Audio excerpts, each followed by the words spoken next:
അങ്ങനെ കത്ത് പൊട്ടിക്കാണ്. 17 വർഷങ്ങൾ മുമ്പുള്ള ആ ഒരു കത്ത് ഇവിടെ അൺബോക്സ് ചെയ്തിട്ടുണ്ട്. ഹലോ ഗൈസ്, അസ്സലാമു അലൈക്കും, welcome back to my channel. അപ്പോൾ പുതിയൊരു വീഡിയോയിലേക്ക് എല്ലാവർക്കും സ്വാഗതം ഗൈസ്. അപ്പോൾ ഇന്ന് നമ്മൾ വീഡിയോ സ്റ്റാർട്ട് ചെയ്യുന്നത് ഒരു കത്ത് കയ്യിലുണ്ട് കേട്ടോ. ഒരു കത്തായിട്ടാണ് നമ്മൾ വീഡിയോ സ്റ്റാർട്ട് ചെയ്യുന്നത്. അപ്പോൾ ഈ ഒരു കത്ത് എന്ന് പറയുന്നത് നിങ്ങൾ തമ്മിൽ കണ്ടപ്പോൾ മനസ്സിലായിട്ടുണ്ടാവും. ഇന്നോ ഇന്നലോ കഴിഞ്ഞ ആഴ്ചയോ കഴിഞ്ഞ മാസമോ അല്ലെങ്കിൽ കഴിഞ്ഞ വർഷമോ ഒന്നും എഴുതിയ കത്തല്ല. ഏകദേശം ഈ കത്തിന് ഒരു 17 വർഷത്തെ പഴക്കമുണ്ട് അല്ലേ? 17 വർഷത്തെ പഴക്കമുണ്ടെന്ന് പറഞ്ഞാൽ നിങ്ങൾ വിശ്വസിക്കും. കാരണം നിങ്ങൾ വിശ്വസിക്കണം, അല്ലാതെ ഞാൻ ജസ്റ്റ് ഇതിപ്പോൾ ഒന്നോ എഴുതിയിട്ട് കൊണ്ടുവരണ കത്തല്ല ഇത്. നിങ്ങൾ ആ എഴുത്തും ആ ഫോണ്ട് സ്റ്റൈലും ഒന്നും വേണ്ട, ആ ഒരു പേപ്പർ, ആ ഒരു മെറ്റീരിയലിൻ്റെ പഴക്കം നോക്കുമ്പോൾ നിങ്ങൾക്ക് കാണുമ്പോൾ മനസ്സിലാവും. അപ്പോൾ ഈ കത്ത് 17 വർഷം മുമ്പ് ആർക്ക് എഴുതിയതാണെന്ന് ചോദിച്ചു കഴിഞ്ഞാൽ ഞാൻ എഴുതിയ കത്താണ്. ഞാൻ ആർക്ക് എഴുതിയെന്ന് വെച്ച് കഴിഞ്ഞാൽ പ്രണയമൊന്നും ഉണ്ടായിരുന്നില്ല കേട്ടോ, ഒന്നും പെണ്ണുങ്ങൾക്കൊന്നും എഴുതിയതല്ല. ഞാനിത് വാപ്പാക്ക് എഴുതിയ കത്താണ്. അല്ല, സാധാരണ കത്ത് എഴുതുമെന്ന് പറയുമ്പോൾ അങ്ങനെയാണല്ലോ. അപ്പോൾ 17 വർഷം മുമ്പ് 2007 ഞാൻ ഈ കത്ത് എഴുതുന്നത്. ഈ കത്ത് ഞാൻ വാപ്പാക്ക് എഴുതുന്ന കത്താണ്. അപ്പോൾ വാപ്പാക്ക് എഴുതുന്ന കാര്യം എന്ന് പറയുമ്പോൾ 17 വർഷം മുമ്പ് ഞാൻ ഈ കത്ത് എഴുതുമ്പോൾ വാപ്പ എവിടെയായിരുന്നു? ബാക്കി വാപ്പാനോട് ചോദിക്കാം. സൗദി അറേബ്യയില് റിയാദിലായിരുന്നു. ഓക്കെ ഗൈസ്, അപ്പോൾ സൗദി അറേബ്യയില് വാപ്പ റിയാദിലായിരുന്നു അന്ന്. അപ്പോൾ ഞാൻ ഈ കത്ത് വാപ്പാക്ക് ഇവിടുത്തെ എൻ്റെ രണ്ട് വിശേഷങ്ങൾ, പേഴ്സണൽ ഇമോഷൻസ്, പിന്നെ ഇവിടുത്തെ കുറച്ച് വിശേഷങ്ങളൊക്കെ വെച്ചിട്ട് എഴുതുന്ന കത്താണ്. അപ്പോൾ അന്ന് ഈ കത്ത് ഞാൻ എഴുതുന്നതേ നിങ്ങൾ പറഞ്ഞു തന്നിട്ട് ഞാൻ എഴുതുന്നതാണോ അമ്മ, അതോ സ്വയം എഴുതിയതാണല്ലേ? കാരണം എനിക്കത് കറക്റ്റ് ഓർമ്മ കിട്ടുന്നില്ല. ഇത്രയും വർഷം മുമ്പുള്ള കാര്യമാണ്. ഞാൻ എഴുതിയത് സ്വയം എഴുതിയതാണെന്ന് തോന്നുന്നില്ല. എനിക്ക് തോന്നുന്നു ഞാൻ സ്വയം എഴുതി. എനിക്ക് കറക്റ്റ് ഓർമ്മ കിട്ടുന്നില്ല. പക്ഷേ അക്ഷരത്തെറ്റും കാര്യങ്ങളൊന്നും ഇല്ല കേട്ടോ. മറ്റേ ചേട്ടൻ എന്താണ്, നമുക്ക് ഒരുമിച്ച് വിവാഹം കഴിച്ചില്ലെങ്കിൽ നമുക്ക് തൂങ്ങി ചാണകം എന്നൊക്കെ ഒരു കത്ത് എഴുതിയില്ല. മറ്റേ അക്ഷരത്തെറ്റില് ചാകണം എന്ന് പറഞ്ഞിട്ട് ചാണകം എന്നാണ് എഴുതിയത്. അതേമാതിരി അക്ഷരത്തെറ്റൊന്നുമില്ല. ഞാൻ സംഭവം ഈ ഒരു സാധനം എന്ന് വെച്ചാൽ അപ്രതീക്ഷിതമായിട്ട് കയ്യിൽ കിട്ടിയതാണ്.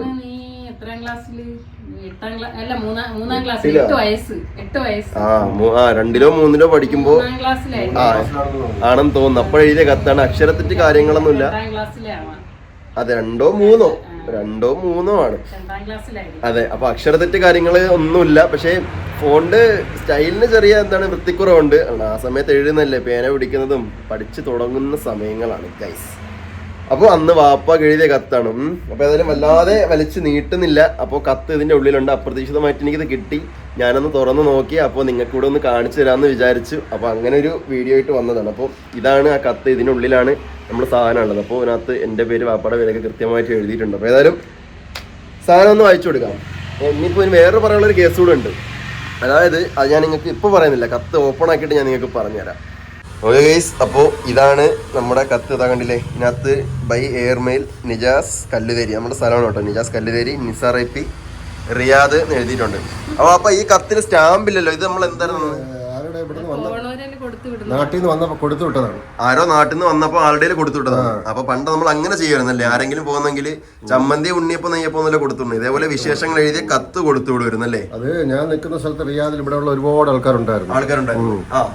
ഒരു മാസത്തിലൊക്കെ ആരെങ്കിലും ഒക്കെ അങ്ങോട്ടും ഇങ്ങോട്ടൊക്കെ വരും. അപ്പോൾ അവരെ കൊടുത്തിട്ട കത്താണ്. അപ്പോ പിന്നെ ചോദ്യക്കത്ത് അങ്ങോട്ട് വായിക്കും, മറുപടി കത്ത് ഇങ്ങോട്ട് വായിക്കും. ഓക്കെ, ഇത് ഇപ്പൊ തിരിച്ചു വന്ന കാര്യം എന്ന് പറഞ്ഞാൽ ഇതെങ്ങനെ ബ്രീഫ് കേസ് തന്നെ ഇട്ടിരുന്നു. ഈ സാധനം അവിടെ കൊണ്ടുപോയി വായിച്ചിട്ട് ആ പെട്ടിയിൽ ബ്രീഫ് കേസ് തിരിച്ചു വന്നപ്പം ഇത് ഉണ്ടായിരുന്നു. അതുപോലെ തിരിച്ചു കൊണ്ടുവന്നു കത്തുകൾ അതിൽ ഉണ്ടായിരുന്നു. ഓക്കെ, അപ്പൊ വാപ്പ അന്ന് വായിച്ചിട്ട് ഒഴിവാക്കുന്നതിന് പകരം എന്ത് ചെയ്തു? ഈ ഒരു സാധനം ബ്രീഫ് കേസ് തന്നെ ഇട്ടിരുന്നത് കൊണ്ട് നമുക്കിതിപ്പോ ഇന്ന് കാണാനും അന്നത്തെ കുറച്ച് കാര്യങ്ങളൊക്കെ ഇത് കൂടെ വായിക്കാനും പറ്റി. ഓക്കെ, അപ്പൊ ഇതിനകത്ത് പറയാനുള്ള വേറൊരു കാര്യം എന്ന് പറയുമ്പോൾ, ഇന്നത്തെ കാലത്തെ കുട്ടികൾക്ക്, മക്കൾക്ക് എന്ന് പറയുമ്പോൾ ഇതൊരു സാധനം കണ്ടാൽ കുറച്ചൊരു അത്ഭുതമായിരിക്കും. കാരണം എന്താന്ന് വെച്ച് കഴിഞ്ഞാൽ അറിയുമോ, ഇന്നത്തെ കാലത്ത് കത്ത് എഴുതൊക്കെ ഇല്ല. ഇന്നത്തെ കാലത്ത് കണ്ട് ലൈവായിട്ട് നമുക്ക് കണ്ട് സംസാരിക്കാൻ പറ്റും. മനസ്സിലായില്ലേ? എല്ലാ വീട്ടിലും വൈഫൈ ഉണ്ട്, റൂമിൽ ഗൾഫിൽ വൈഫൈ ഉണ്ട്, ടച്ച് ഫോണ്. ഗൾഫിൽ നിന്ന് ഉപ്പായും അല്ലെങ്കിൽ റിലേഷൻസ് ഒക്കെ വരുമ്പോ എന്ത് വേണമെങ്കിലും വീഡിയോ കോൾ ചെയ്തിട്ടാണ് ചോദിക്കുന്നത് ഈ സാധനം കൊണ്ടുവരട്ടെ എന്ന്. അന്ന് ലാൻഡ് ഫോൺ ഉണ്ട്, ഫോൺ വിളി കുറവാണ്. കത്ത് ഒരു മാസത്തെ ഒരിക്കൽ അങ്ങോട്ടും ഇങ്ങോട്ട് കത്തയക്കും. പിന്നെ മൊബൈൽ ഇല്ല, അന്ന് മൊബൈലില്ല, വളരെ ചുരുക്കമാണ്. മൊബൈല് ഉണ്ട്, ഗൾഫ് രാജ്യങ്ങളിലൊക്കെ ഉണ്ട്, ഇവിടെയൊക്കെ കുറവാണ്. ടച്ച് സ്ക്രീൻ അല്ലല്ലോ? ഇല്ല, സാധാ മൊബൈൽ. കീപാഡ്. അതെത്ര? 10 പൈസ, 10 റിയാല കീപാഡ്. അന്ന് കീപാഡ് ഫോൺ ഗൾഫിലുണ്ട്. കീപാഡ് ഫോൺ നാട്ടിലില്ല. അറബിയൊക്കെ ഉണ്ട്. അത്രയും പ്രമാണികർക്കേ ആണോ? അപ്പൊ അന്ന് വിളിക്കണമെന്നുണ്ടെങ്കിൽ എത്രയാണ് പൈസ നാട്ടിൽ? അന്ന് കോയിൻസിട്ടുള്ളൊക്കെ വിളിയാണല്ലേ? ഓക്കെ, അപ്പൊ കോയിൻസിട്ടൊക്കെയുള്ള വിളിയാണ്. കാരണം ഇതിൽ എഴുതിയേക്കുന്ന കാര്യങ്ങൾ എന്ന് പറയുമ്പോൾ നമുക്ക് ഏറിപ്പോയ പേപ്പറും കുറച്ച് മഷി ഉണ്ടെങ്കിൽ എഴുതി തീർക്കാം. ഇത് പറയാൻ നിന്നാൽ ജോലി ചെയ്യുന്ന പൈസ വിളിച്ചു തീർക്കാനേ കാണത്തുള്ളൂ. ഓക്കെ, അപ്പൊ അങ്ങനെയൊക്കെയാണ് ഇതിന്റെ പിന്നിലുള്ള കുറച്ച് കാര്യങ്ങൾ, കുറച്ച് എന്താണ് കഥകൾ എന്ന് പറയുന്നത്. അപ്പൊ ഏതായാലും നമുക്കൊന്ന് തുറന്നു നോക്കാം. ഓക്കെ, ഒന്ന് തുറക്ക് നോക്കട്ടെ. അങ്ങനെ കത്ത് പൊട്ടിക്കാണ്. 17 വർഷങ്ങൾ മുമ്പുള്ള ആ ഒരു കത്ത് ഇവിടെ അൺബോക്സ് ചെയ്തിട്ടുണ്ട്. ദിവസമൊക്കെ ഉണ്ട് അല്ലേ? അപ്പോ ഡേറ്റ് കാര്യങ്ങളൊക്കെ ഉണ്ട്. ഡേറ്റ് കൃത്യമായിട്ടുണ്ട് ഉണ്ട്. അതാ 3/6/2007, അതായത് ജൂൺ 3-ാം തീയതി 2007 ഈ കത്ത് എഴുതുന്നത് അല്ലേ? ഓക്കെ, ഞായറാഴ്ചയാണത്. അപ്പൊ ഇനി കത്തൊന്ന് വായിച്ചു നോക്കാം നമുക്ക്. ഇതാര് വായിക്കുന്ന? ഉമ്മ വായിക്കാം, നോക്കട്ടെ. അല്ല, ഞാൻ തന്നെ വായിക്കണം. ഓക്കെ, എഴുതിയ ആള് ഞാനാണ്, അപ്പൊ ഞാൻ തന്നെ വായിക്കാനാണ് പറയുന്നത് കേട്ടോ. ഓക്കെ, എത്രയും സ്നേഹമുള്ള വാപ്പച്ചി അറിയുവാൻ നിജാസ് എഴുതുന്ന കത്ത്. ഓക്കെ, അടുത്തത് എന്താണ്? എന്ന് കത്ത് വാപ്പച്ചിക്ക് സുഖം തന്നെ. വാപ്പച്ചിക്ക് സുഖം തന്നെയാണോ എന്നാണ് ഈ ഉദ്ദേശിക്കുന്നത് കേട്ടോ. നമ്മുടെ നാട്ടിലെ ശൈലിയിലാണ് എഴുതിയിരിക്കുന്നത്. വാപ്പച്ചിക്ക് സുഖം തന്നെ. വാപ്പച്ചിക്ക് ജോലിയുണ്ടോ? ഫുൾ സ്റ്റോപ്പ് ഒന്നും ഇല്ല കേട്ടോ ഇവിടെ. അത് ക്ഷമിക്കുന്നു, ഞാൻ ക്ഷമ ചോദിക്കുന്നു. ഞാൻ സ്കൂളിൽ പോണ്, പള്ളിയിൽ പോണ്, ട്യൂഷന് പോണ്. എൻ്റെ സൈക്കിളിൻ്റെ 2 സൈഡിലും ഇരുന്ന ചെറിയ വീൽ എടുത്തു മാറ്റി ഇപ്പോൾ ഒരു സ്റ്റാൻഡ് വെച്ച് എനിക്ക് നല്ലവണ്ണം ചവിട്ടാൻ അറിയാം. വാപ്പച്ചി എനിക്ക് കത്തിന് മറുപടി അയക്കണം. സൈക്കിൾ റോട്ടിൽ ഇറക്കട്ട. വാപ്പച്ചി റൂമിൽ ചോറ് വെക്കോ, ഹോട്ടലിൽ പോയി കഴിക്കോ. അത്രയും. പിന്നെ അതിനുശേഷം ഇത്രയും എഴുതി ഞാൻ കത്ത് ചുരുക്കുന്നു, മറുപടി പ്രതീക്ഷിക്കുന്നു എന്ന് കണ്ടില്ലേ നിജാസ്. ഓക്കെ, അപ്പോൾ ഇനി കത്തിൽ എഴുതിയേക്കുന്ന കുറച്ച് കാര്യങ്ങൾ എന്താണെന്ന് കൃത്യമായിട്ട് പറഞ്ഞുതരാം. ഇനിയിപ്പോൾ ഞാൻ നേരത്തെ പറഞ്ഞ കാര്യം കൂടെ നിങ്ങൾ കണ്ടോ. ഈ കത്തിൻ്റെ ഒരു ഡാമേജ്, ഈ ഒരു പേപ്പറിൻ്റെ ഡാമേജ് നിങ്ങൾ നോക്കിയാൽ മനസ്സിലായി. ഗോൾഡൻ കളർ പോലെ പേപ്പർ ഏകദേശം ഒരു ഗോൾഡൻ നിറത്തിൽ വന്നിട്ടുണ്ട്. ഞാൻ കൃത്യമായിട്ട് കാണാൻ പറ്റുമെന്ന് വിചാരിക്കുന്നു. നോക്ക്, ഈ ഒരു നിറത്തിൽ, ഈ ഒരു പഴക്കത്തിൽ പേപ്പർ വന്നിട്ടുണ്ട്. അപ്പോൾ തീർച്ചയായിട്ടും ഇതൊരു 17 വർഷം മുമ്പുള്ള കത്ത് തന്നെയാണ് അല്ലേ? 17 ബുക്കിലെ പേപ്പറാണ്. ബുക്കിൽ നിന്ന് കീറിയ ലൈൻ പേപ്പറാണ്. അന്ന് സ്കൂളിലാണ്ട് പഠിക്കാൻ തന്ന ബുക്കിലെ പേപ്പറാണ്. ഏത് വായിക്കുന്നുണ്ട് അതിനെപ്പറ്റി. ഓക്കെ, അപ്പൊ ഇതിനകത്ത് 1-2 കാര്യങ്ങൾ നിങ്ങൾക്ക് വായിച്ചാൽ ഡൗട്ട് ഉണ്ടാവും. ആദ്യം എഴുതിയൊക്കെ കോമൺ ആയിട്ട് എഴുതുന്ന കാര്യങ്ങളാണ്. സ്നേഹമുള്ള വാപ്പച്ചി വായിച്ചറിയുവാൻ നിജാസ് എഴുതുന്ന കത്ത്. സുഖം തന്നെയാണോ? ജോലിയുണ്ടോ? ഞാൻ സ്കൂളിൽ പോകുന്നുണ്ട്, പള്ളിയിൽ പോകുന്നുണ്ട്, ട്യൂഷന് പോകുന്നുണ്ട്. അത് എൻ്റെ സൈക്കിളിന്റെ 2 സൈഡിൽ ഇരുന്ന ചെറിയ വീൽ എടുത്ത് മാറ്റി. അത് വാപ്പാക്ക് സംഭവം മനസ്സിലായില്ലേ എന്താണെന്ന്? മനസ്സിലായി. അന്ന് ഞാൻ പോകുമ്പോൾ ഒരു സൈക്കിൾ വാങ്ങി തന്നിട്ടാണ് പോയത്. വാപ്പ ഗൾഫിൽ പോകുന്നതിന് മുമ്പേ എനിക്കൊരു സൈക്കിൾ വാങ്ങി തന്നിട്ടാണ് പോയത് അല്ലേ? അപ്പോ 2 വീലിന്റെ സൈക്കിൾ തന്നെ, പക്ഷെ ബാക്കിൽ 2 എക്സ്ട്രാ ചെറിയ വീലുകൾ ഉണ്ട്. ഇത് മറിയാതിരിക്കാൻ, മറിഞ്ഞു വീഴാതിരിക്കാൻ, കൊച്ചു കുട്ടികളെ ചവിട്ടാൻ മറിഞ്ഞു വീഴാതിരിക്കാൻ, ബാലൻസിൽ ചവിട്ടാൻ വേണ്ടിയിട്ടാണ്. അപ്പൊ ഞാൻ എന്ത് ചെയ്തു? വാപ്പ പോയതിനു ശേഷം ഞാൻ സൈക്കിൾ ചവിട്ടി പഠിച്ചു. സൈക്കിൾ ചവിട്ടി പഠിക്കുമ്പോൾ പിന്നെ നമുക്ക് ആ ഒരു ബാലൻസ് ടയറിന്റെ ആവശ്യമില്ല അല്ലേ? 2 വീലിൽ വേണ്ട. അപ്പൊ ഈ 2 ചവിട്ടുമ്പോൾ മറിയാതിരിക്കാനാണ് ഈ സാധനം എക്സ്ട്രാ വീല് വെച്ചേക്കുന്നത്. അപ്പൊ ഈ 2 വീല് മാറ്റിയിട്ട് സൈക്കിള് ചവിട്ടുന്നെന്ന് പറയുമ്പോൾ നമുക്ക് ഭയങ്കര ഒരു ക്യൂരിയസ് ആയ പരിപാടിയാണ്. കാരണം നമുക്ക് ഇത് ആരെങ്കിലൊക്കെ അറിയിക്കണം എന്നുള്ള ആ പ്രായമല്ലേ, നമുക്ക് ആരെങ്കിലൊക്കെ അറിയിക്കണം. അപ്പൊ വാപ്പാട്ട് ഞാനത് ഭയങ്കര ആശ്ചര്യത്തില് എനിക്ക് തോന്നുന്നു അങ്ങനെ പറഞ്ഞതായിരിക്കാം. ആ ഒരു കത്തിൽ അത് ഉൾപ്പെടുത്തണമെന്നുണ്ടെങ്കിൽ ചിലപ്പോൾ അങ്ങനെ ആയിരിക്കാം. പിന്നെ ടയർ എടുത്ത് മാറ്റി എന്നുള്ളത് കാരണം ഞാൻ എഴുതുന്നുണ്ട് ഇതില്.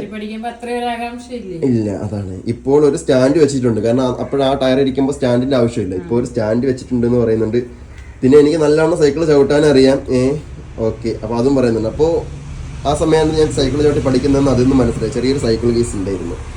പിന്നെ അതിനുശേഷം എഴുതിയേക്കുന്നത് ഈ കത്തിന് വാപ്പച്ചി തീർച്ചയായിട്ടും മറുപടി അയക്കണം എന്ന് എഴുതിയിട്ടുണ്ട്. പിന്നെ ഇത് സൈക്കിള് റോഡിൽ ഇറക്കട്ടെ എന്ന് വേറൊരു ചോദ്യം കൂടി ചോദിക്കുന്നുണ്ട്. അതെന്താന്ന് വെച്ച് കഴിഞ്ഞാല് ആ ഒരു പ്രായമാണ്, നമ്മളിപ്പോ എടുത്തു പറയേണ്ട കാര്യമില്ല അല്ലേ? വണ്ടികളൊക്കെ ഒരുപാട് പോകുന്നതാണ്. ഇത്ര വാഹനശല്യം ഇല്ലെങ്കിലും റോഡ് ഇത്ര നല്ലതല്ല. റോഡ് ഇത്ര നല്ലതല്ല. ടിപ്പറിന്റെ ഇങ്ങനെ ഈ ഭയങ്കര ബസ്സിന്റെ ശല്യമില്ല. അന്ന് ഇടയ്ക്കിടയ്ക്കൊക്കെ തന്നെ ഉള്ളൂ. പക്ഷെ എന്നാലും നമുക്ക് ഈ സൈക്കിൾ റോഡിൽ ഇറങ്ങാൻ പറ്റത്തില്ല. അന്ന് എന്ന് പറയുമ്പോ 2 വയസ്സുള്ള കുട്ടിയാണ്, ഒരു സൈക്കിളാണ്. അപ്പോ വണ്ടീന്റെ തിരക്ക് മാത്രമല്ല, വഴിതെറ്റി 2 വയസ്സല്ല, 2ാം ക്ലാസ്സിൽ പഠിക്കുന്ന. ഓക്കെ, മാറിപ്പോയി. ഒരു കുട്ടീനെ സംബന്ധിച്ച് നമ്മളിപ്പോ എങ്ങോട്ടത് കൊണ്ട് പോകുമെന്ന് വീട്ടുകാർക്ക് അറിയത്തില്ല. അപ്പൊ അതുകൊണ്ട് ഉമ്മയുടെ ഭാഗത്ത് നിന്ന് എനിക്ക് എന്ത് കിട്ടിയിട്ടില്ല, ആ ഒരു പെർമിഷൻ കിട്ടിയിട്ടില്ല. അല്ലേ? ചോദിക്കണമല്ലോ. അപ്പൊ ഏത് വാപ്പമായിട്ട് ചോദിക്കണം. അപ്പൊ ഞാൻ സൈക്കിൾ ഞാൻ ചവിട്ടി പഠിച്ചതിന് ശേഷം ഉമ്മമായിട്ട് ചോദിക്കും. കാരണം എൻ്റെ ഒപ്പം ഉള്ള ചെക്കന്മാര് കുട്ടികളൊക്കെ എന്ത് ചെയ്യും, സൈക്കിളും കൊണ്ട് ഇങ്ങനെ റോഡിൽ കൂടെ ഇറങ്ങും. അപ്പൊ നമ്മള് അപ്പൊ അതിന് വേണ്ടിയിട്ട് ഞാൻ എന്ത് ചെയ്തു, ധൈര്യമില്ല. അപ്പൊ എനിക്ക് ധൈര്യമുണ്ട്. അപ്പൊ അതാണ് ഞാൻ അവരോട് ചോദിച്ചു ഞാൻ സൈക്കിൾ ഇറക്കട്ടെന്ന്. കാരണം നമ്മള് എല്ലാവരും അവനോട് സൈക്കിൾ വരുമ്പോൾ നമുക്കൊരു ആഗ്രഹമുണ്ട് നമ്മുടെ സൈക്കിളും കൊണ്ട് നമുക്ക് മദ്രസയിലൊക്കെ പോകണമെന്ന്. അപ്പൊ അങ്ങനെ ഉമ്മാടത്ത് നിന്ന് കിട്ടാത്ത പെർമിഷൻ ഞാൻ എന്ത് ചെയ്തു, വാപ്പാനോട് കത്തിൽ കൂടെ ചോദിക്കുന്നതാണ് ഈ ഒരു പിന്നെ എഴുതിയേക്കുന്ന ഈ ഒരു സെന്റൻസ് എന്ന് പറയുന്നത്. പിന്നെ എഴുതിയേക്കുന്നത് നോർമലി വാപ്പച്ച് റൂമിൽ ചോറ് വെക്കോ ഹോട്ടലിൽ പോയാണോ കഴിക്കുന്നത്, കിട്ടിയ കത്താണ്. പിന്നെ ഇത്രയും ഈ കത്ത് കിട്ടിയത് അങ്ങനെ നീ പാലക്കാട്ട് തന്നെ കാണിച്ച് ഇവിടെ വെച്ചിരുന്നത്. ഞാനും വായിച്ചിട്ട് വെച്ച്. അപ്പൊ ഇതിന് ഞാൻ ശരിക്കും വാപ്പ വെച്ചിരുന്നതാണ്. അപ്പൊ ഞാൻ വന്നപ്പോ ഇവരെന്നെ കാണിച്ചു ഗീസ്. അതിലാണ് ഞാൻ വിചാരിച്ചത് നമ്മുടെ സബ്സ്ക്രൈബേഴ്സിനോട് കാണിച്ചു കൊടുക്കാം ഒരു പഴയകാല ഒരു കത്ത്. അതായത് ഇന്നത്തെ കാലത്ത് അന്യം നിന്നുപോയ കാഴ്ചയാണ് ഈ കത്തെഴുത്ത് എന്ന് പറയുന്നത്. അതിപ്പോ കോമൺ ആയിട്ട് ആരായാലും ഗൾഫിലായാലും പ്രിയപ്പെട്ടവർക്ക് എഴുതുന്നതായാലും എന്താണെങ്കിൽ തന്നെയും നമുക്ക് നിമിഷ നേരം കൊണ്ട് നാട്ടുകാർക്കൊക്കെ ഉള്ളതല്ലേ.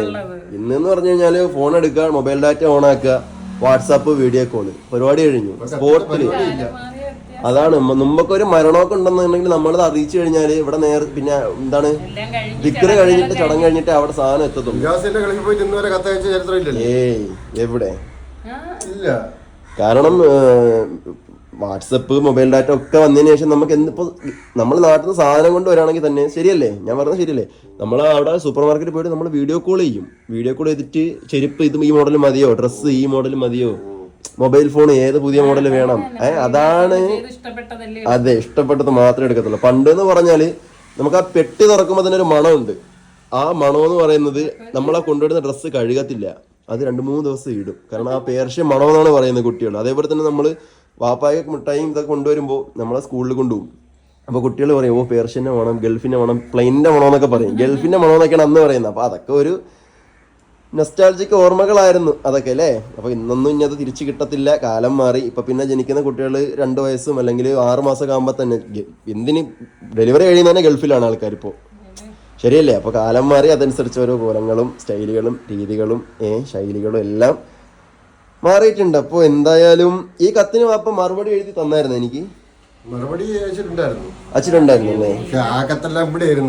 അതൊക്കെ ഇവിടെ ആയിരുന്നു അല്ലേ. അതൊക്കെ എന്റെ പ്രിയപ്പെട്ട അമ്മ ഒഴിവാക്കി എന്നാണ് തോന്നുന്നത് കേസ്. അതൊക്കെ അടുപ്പിലിട്ട് ചോറ് വെച്ചാൽ ചോറൊക്കെ നമ്മൾ പണ്ടേ തിന്നാണ് തോന്നുന്നത്. കിട്ടിയതാണ്. അപ്പോ വെച്ചിരുന്നല്ലേ, കിട്ടിയതാണ്. അപ്പോൾ ഇങ്ങനെ തന്നെയാണ്. അപ്പോൾ പഴയ പ്രവാസിമാരുടെ ഭാര്യമാർക്കൊക്കെ ഈ വീഡിയോ കാണുന്നുണ്ടെങ്കിൽ അറിയാൻ പറ്റും ഈ കത്തിന്റെ ആ ഒരു വാല്യൂ എന്തായിരുന്നെന്ന്. കാരണം ഈ ഒരു കത്ത് നമ്മൾ അയച്ചു കഴിഞ്ഞാൽ അവിടെ കിട്ടുന്നത് വരെ നമുക്കൊരു സമാധാനം കാണത്തില്ല, ആളെ വായിക്കണം എന്ന് അറിയുമ്പോൾ. തിരിച്ച് അവിടെ നിന്ന് ഈ കത്ത് വായിച്ചിട്ട് ഇവിടെ എത്തും വരെയും അങ്ങനെ തന്നെയാണല്ലേ. പോസ്റ്റ്മാനൊക്കെ നോക്കിയിരിക്കും വീട്ടിലുള്ളവര്. അതെ, കത്ത് വരുന്നോ മറുപടി വരുന്നുണ്ടോ ഇരിക്കും. അല്ലെങ്കിൽ ഗൾഫിൽ നിന്ന് അടുത്ത ആള് വരും വരെ തിരിച്ചു കിട്ടൂല. ആ കാലൊക്കെ പോയി. അതൊക്കെ ഒരു കാലം തന്നെ ആയിരുന്നല്ലേ. അപ്പൊ എന്താണ് ഉറുമ്പോ? ഉറുമ്പുണ്ട് കേസ്. ഇതിന് നമ്മളിതിനെ നോട്ടെ ഈ സാധനത്തിന് നമ്മൾ ഇവിടെ പറയുന്ന പേര് പച്ചറുമ്പ്, ചില സ്ഥലത്ത് പുളിയുറുമ്പ് എന്ന് പറയും. അറിയില്ല, ഇപ്പൊ മാവിന്ന് വന്നിരിക്കുമ്പോ മാവിന്ന് വന്നിരിക്കും. ഓക്കെ, അപ്പോൾ ഏതായാലും ഇത്രയൊക്കെയുള്ളൂ നമ്മുടെ വീഡിയോ. നമ്മുടെ കത്ത് വിശേഷം ഇത്ര തന്നെ ഉള്ളൂ. അപ്പോൾ ബാക്കിയുള്ളവർക്ക് നിങ്ങൾ കണ്ടിട്ട് കമൻറ്റ് ചെയ്തോളൂ. എത്ര ആളിങ്ങനെ ആർക്കൊക്കെ ഭാര്യയ്ക്കും ഭർത്താവിനൊക്കെ അങ്ങോട്ടും ഇങ്ങോട്ടും കത്ത് എഴുതിയിട്ടുണ്ടെങ്കിൽ നിങ്ങൾ കണ്ടിട്ട് കമൻറ്റ് ചെയ്യാം. ചക്കര കണ്ടിട്ടില്ല, കാരണം നമ്മളിവിടെ നിന്ന് പോയതിന് ശേഷമാണ് എന്ത് കിട്ടിയത്, ഈ ഒരു കത്ത് കിട്ടിയത്. അപ്പൊ ഇത് ഇവിടെ തന്നെ ഇരിക്കട്ടെ, ഇതൊരു ജെമ്മായിട്ട് കിട്ടിയതല്ലേ. അപ്പൊ ഈ കത്ത് ഏതായാലും ഒഴിവാക്കണ്ട, കാരണം വർഷങ്ങൾ കൂടുന്തോറും വീര്യം കൂടും, പഴകും തോറും വീര്യം കൂടും എന്ന് പറഞ്ഞാൽ തന്നെ അല്ലേ. ഇതങ്ങനെ തന്നെ ഇരുന്നോട്ടെ, ഒരു ജെമ്മായിട്ട് തന്നെ ഇരുന്നോട്ടെ ഈ ഒരു സാധനം. നമ്മൾ ഏതായാലും ഒഴിവാക്കുന്നില്ല കേസ്. എത്ര നാൾ ഇവിടെ നമുക്ക് സൂക്ഷിക്കാൻ പറ്റും അത്രയും നാൾ ഇതിവിടെ ഇരുന്നോട്ടെ. അപ്പോൾ ആ വിശേഷങ്ങൾ അത്രേ ഉള്ളൂ. പിന്നെ ഹോസ്പിറ്റൽ വിശേഷങ്ങൾ എന്തൊക്കെയാണ് പോയാല്? ഹോസ്പിറ്റൽ വിശേഷങ്ങൾ ഗുളികയൊക്കെ കഴിച്ചിട്ടുണ്ട്. ഇന്നലെ തുടങ്ങിയില്ലേ ഉള്ളൂ. ഇന്നലെ മരുന്ന് മെഡിസിൻ സ്റ്റാർട്ട് ചെയ്തിട്ടുണ്ട്. മാറ്റങ്ങൾ ഉണ്ടാവുള്ളൂ. 1 മാസത്തേക്കല്ലേ ഗുളിക? കുറച്ച് ദിവസം കഴിച്ചു നോക്കുമ്പോൾ ഒരുപാട് പേര് കമന്റ് ഇട്ടിട്ടുണ്ടല്ലേ. എന്താണ് ഇതേപോലെ ഇഷ്ടംപോലെ ഒരുപാട് പേർക്ക്. ഇത് ശരിക്കും ഞാൻ ആ കമന്റ് ബോക്സ് കണ്ടപ്പോ അതാണ് ആ കമന്റ് ബോക്സ് ഉണ്ടപ്പോഴാണ് മനസ്സിലായത് നമ്മുടെ വീഡിയോ കാണുന്നതിൽ, ബാക്കിയുള്ള എനിക്കറിയില്ല, നമ്മളെ വീഡിയോ കാണുന്നതിൽ ഒരു 60% പേരും ഇന്നലെ കമന്റ് ഇട്ടേക്കുന്നത്. ഞാൻ വെറുതെ പറയുന്നില്ല, നിങ്ങൾ ഇന്നത്തെ വ്ളോഗിനെ ജസ്റ്റ് കമന്റ് ബോക്സ് ഓപ്പൺ ചെയ്ത് അറിയാം. ഒരുവിധ ആൾക്കാരൊക്കെ ഇത് ചെയ്ത് കഴിഞ്ഞ ആൾക്കാരാണ് അല്ലേ? പകുതി മുക്കാലും അതെ, കൂടുതലും ചെയ്ത ആൾക്കാരാണ്. കാരണം അതൊക്കെ അതിൻ്റെയൊക്കെ ആ ഒരു പാർശ്വഫലങ്ങൾ ഇപ്പോഴും അനുഭവിക്കുന്ന ആൾക്കാരൊക്കെ ഉണ്ട്. നമ്മൾ വിചാരിച്ചു വളരെ ചുരുക്കം പേർക്ക് ഇതൊക്കെ ഉണ്ടാവുള്ളൂ, അല്ലെങ്കിൽ ചിലപ്പോൾ നമ്മുടെ ചാനൽ കാണുന്ന ആർക്കും ഒന്നും ഉണ്ടാവില്ല. പക്ഷേ അത് ഒരുപാട് പേര് അനുഭവിക്കുന്നുണ്ട്. ഏതായാലും നല്ലപോലെ റെസ്റ്റ് എടുക്കുക, മെഡിസിൻ എടുക്കുക, വെള്ളം കുടിക്കുക, എന്നിട്ട് നമ്മൾ പറഞ്ഞ പോലെ തന്നെ അതൊക്കെ നിങ്ങൾ ചെയ്യുക. ഓക്കെ, അപ്പോൾ ഇത്രയുള്ള നമ്മുടെ വീഡിയോ അതിൻ്റെ പേയല്ലേ? ഓക്കെ, അപ്പോൾ ഏതായാലും നമ്മുടെ കത്ത് വിശേഷം ഇത്രയേ ഉള്ളൂ. അപ്പോൾ കത്ത് നിങ്ങൾ വായിച്ചു, കത്തൊക്കെ കണ്ട് ഇഷ്ടപ്പെട്ടെന്ന് വിചാരിക്കണം. അപ്പോൾ നിങ്ങൾ വീഡിയോ ഇഷ്ടപ്പെട്ടാൽ ലൈക്ക് ചെയ്യുക, ഷെയർ ചെയ്യുക, സബ് ചെയ്യാനും മറക്കണ്ട. അപ്പോൾ പുതിയൊരു വീഡിയോയിൽ പുതിയ ശേഷം എല്ലാവർക്കും അസ്സലാമു അലൈക്കും.